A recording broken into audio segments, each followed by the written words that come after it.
Voltamos com o programa Hora do Povo, diretamente aqui dos estúdios da TVC Panorama, no Complexo Cristo Luz. Grande abraço para vocês em toda a nossa região que estão ligadinhos com a gente no canal 11.1 da TV aberta. Obrigado pela sua audiência. Hoje o assunto é os direitos, direitos da madrasta e também do padrasto na relação com o enteado. Você está nessa situação ou conhece alguém que já esteve ou está passando por uma situação parecida com essa? E também vou perguntar hoje para o Dr. Cássio Timóteo da Costa, que é o nosso advogado, que está esclarecendo essas indagações, esses assuntos. Doutor, como é que funciona a questão da adoção desde pequeno ali, o casal que de repente está em casa e pensa em adotar uma criança? Doutor, ali tem que fazer um cadastro certinho, né? Como é que funciona essa questão, doutor? E também as responsabilidades, que são muitas, né? Sim, na verdade, primeiro a gente tem que classificar disso que assim, existem dois tipos de adoção que acontece. Nós temos a adoção legal, que existe o programa de adoção, onde o casal ele se cadastra, passa por um processo criterioso de avaliação, de análise, através de uma equipe de assistentes sociais, psicólogos. Eles fazem um estudo e um planejamento para ver tanto a criança e a família, como encaixar isso da forma mais saudável possível. E futuramente, depois de tudo isso autorizado, eles têm a autorização de levar essa criança ou essas crianças para casa. E tem lá também várias regras de responsabilidade. É uma decisão que deve ser muito bem pensada pelo casal, porque nós não estamos falando de uma roupa ou de um carro que, se você não gostar, você devolve. Ser humano, né, doutor? Estamos falando de um ser humano, de uma criança. Então tem que ser algo muito bem analisado, muito bem estruturado. Mas nós tínhamos no passado, e que algumas vezes ainda acontece no Brasil, que se chama inclusive a adoção à brasileira, que é aquela adoção que não passa pela legalidade, ela passa pela informalidade. Muitas vezes nós temos uma vizinha que tem uma outra moça lá, que é muito pobre, vê aquela menina passando trabalho, necessidade, com uma criança, chega para ela, ou ela mesmo chega para a mulher, diz, olha, cria um filho para mim, porque eu não tenho condições, e acaba-se fazendo esse tipo de doação, entre aspas, sem passar por uma análise e tudo mais, e corre-se desse modo. A grande verdade é que, assim, a gente tem que entender que criança não é sangue, né? Criança é amor. Exato. Então, para todos os efeitos, eu considero que a pessoa que adota é o pai e a mãe de verdade. Exatamente. Isso é o que interessa. Eventualmente, o casal que esteja interessado em adotar uma criança tem que procurar um auxílio de um advogado, para o advogado auxiliar na parte da documentação, no procedimento, para que torne tudo isso mais fácil e também poder orientar, por uma questão de prática que nós temos diária, também orientar muitas vezes, consulta em psicólogos e tudo mais, para que isso seja uma decisão não emocionada, uma decisão não momentânea, seja uma decisão efetivamente consolidada no casal, porque não é uma coisa que você pode se emocionar, eu vou adotar uma criança e vai lá e adota. Por impulso. Não funciona assim, né? Não funciona assim. Então o profissional ele tem que fazer esse filtro também. Além do conhecimento jurídico, tem que ter um pouco de conhecimento psicológico e um pouco de conhecimento também prático para conseguir orientar o casal da melhor forma possível. E aqueles que têm a criança eventualmente à moda brasileira e fizeram a adoção e não conseguiram ainda regularizar essa situação, também oriento que procure o escritório de advocacia para que o advogado busque o Poder Judiciário, busque eventuais medidas aí para conseguir consolidar a documentação dessa criança, a regularização, porque é importante. A gente tem que pensar que as crianças têm que participar do Programa Nacional de Vacinação. As crianças, a partir dos 4 ou 5 anos, salvo engano, é obrigatório o ingresso nas escolas, na educação infantil. Então, tudo isso é importante que as famílias tenham conhecimento e busquem um apoio de um profissional aí para que cumpram essas regras, tanto de educação, de saúde, para que não haja nenhum tipo de problema aí, né?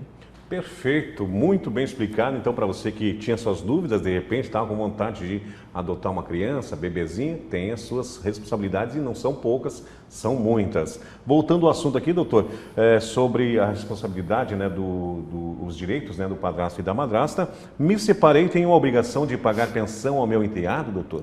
Aí que tá. Essa é uma situação também bem interessante, assim, na questão de discussão jurisprudencial, Nós estamos evoluindo muito nesses pensamentos junto ao Poder Judiciário. E daí a gente volta na situação da identidade familiar, na questão do elo afetivo. Se houve, num primeiro momento, a consolidação dessa identidade do filho identificá-lo como pai e o pai o identificá-lo, né, o padrasto identificá-lo como filho também, no primeiro momento, é necessário que haja a confirmação dessa identidade. Num segundo momento, a questão da confirmação da necessidade e possibilidade, que também é um binômio que é utilizado na situação de alimentos de um modo geral. É importante analisar a possibilidade do pai e a necessidade dessa criança. E existe, inclusive, uma terceira etapa aí, que muitas vezes é um requisito que está sendo bem discutido no Poder Judiciário, é a situação da ausência do genitor. Existe muitas vezes um entendimento dentro dos desembargadores, dos juízes aí, se é possível pedir a pensão alimentícia para o padrasto quando há reconhecimento afetivo, se existe o genitor. Existem alguns entendimentos que só poderia fazer esse pleito se não houvesse o genitor, quando há efetivamente a substituição aí do pátrio poder. Então, entre aspas, eles entendem que só poderia ser feito o pedido se não há o pai para pagar efetivamente a obrigação. Mas já existe alguns juristas aí um pouco mais modernos que entendem que talvez o objetivo central é a manutenção da criança, é a preservação da criança. Então, se eventualmente esse pai é ausente, mas ele é vivo efetivamente, e este padrasto talvez esteja mais adequado para cumprir com essa obrigação e fazer essa manutenção, alguns juristas aí que estão dando o direito da criança receber alimentos do padrasto. Perfeito, doutor. Chegando uma última indagação para o doutor Cássio. Doutor, eu acredito que mais ou menos é um resumo, né? E também é bem complexa a pergunta aqui, porque então, a pergunta é a seguinte: é possível o padrasto ou a madrasta assumir a guarda na hipótese de falecimento dos genitores, doutor? Isso é um negócio bem interessante. Assim, a gente acaba tendo um equívoco na nossa vida, Adilson, de imaginar que todos nós somos infinitos, né? Então. E as pessoas, muitas vezes, elas acabam não se preparando para as adversidades da vida de um modo que elas deveriam fazer. E quando nós falamos de uma criança, nós temos uma tradição muito antiga, que é a questão do padrinho, da madrinha, que já foi criada, inclusive, pela igreja e tudo mais, exatamente para tentar deixar determinado para quem ficaria aquela criança na ausência dos pais.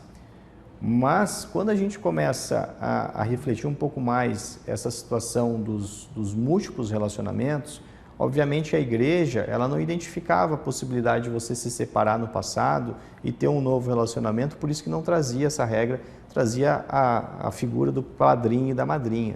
Agora, quando a gente enfrenta a sociedade mais moderna, onde as pessoas casam e se separam mais vezes e talvez com mais naturalidade, daí começa-se a pensar, talvez, de que o padrasto ou a madrasta que está diariamente com essa criança, talvez figure como um possível criador melhor do que os genitores. Sim. Até que ponto essa madrasta que cuida de um menino, muitas vezes de uma menina desde pequeno, talvez seja uma melhor cuidadora, uma melhor guardiã do que a eventual terceiro, eventual tia, tio ou parente eventual que foi indicado como padrinho, se eventualmente não existir mais o pai ou a mãe para fazer a substituição. Então, hoje o entendimento que vem sendo trabalhado por alguns juristas aí é que há a possibilidade, sim, do padrasto e da madrasta postular no Poder Judiciário a guarda do menor na ausência dos seus genitores. Se comprovado os princípios que a gente acaba aplicando como base de pensamento para tudo, né? O melhor interesse do menor e a prova do afeto que existe entre madrasta e enteado, ou padrasto, enteado, enteada aí, é possível sim o Poder Judiciário conceder a guarda para essas pessoas se devidamente comprovado que esses detêm qualidades necessárias para a criação desta pessoa. Perfeito, doutor. 11 horas e 4 minutos, nosso tempo corre rápido demais aqui na TVC Panorama, Programa do Povo. E vou agradecendo ao doutor Cássio de ter vindo nesta segunda-feira para abrir a nossa semana aí de muito trabalho, se Deus quiser. Desejo, doutor, aí uma ótima semana e obrigado por ter vindo. E até o próximo programa, doutor. Perfeito, Adilson. Mais uma vez, obrigado. Agradeço a todos aí por estar nos assistindo, né? E também pela confiança aí da gente poder contribuir juridicamente. Tá bom? Com certeza absoluta, um ótimo quadro aqui. Toda segunda-feira o Dr. Cássio está convocado para vir aqui esclarecer assuntos pertinentes aqui na TVC Panorama, no programa Hora do Povo. Vamos para um breve intervalo comercial e já voltamos porque temos ocorrências policiais que movimentaram aí as últimas 24 horas aqui na nossa região. É um instante só.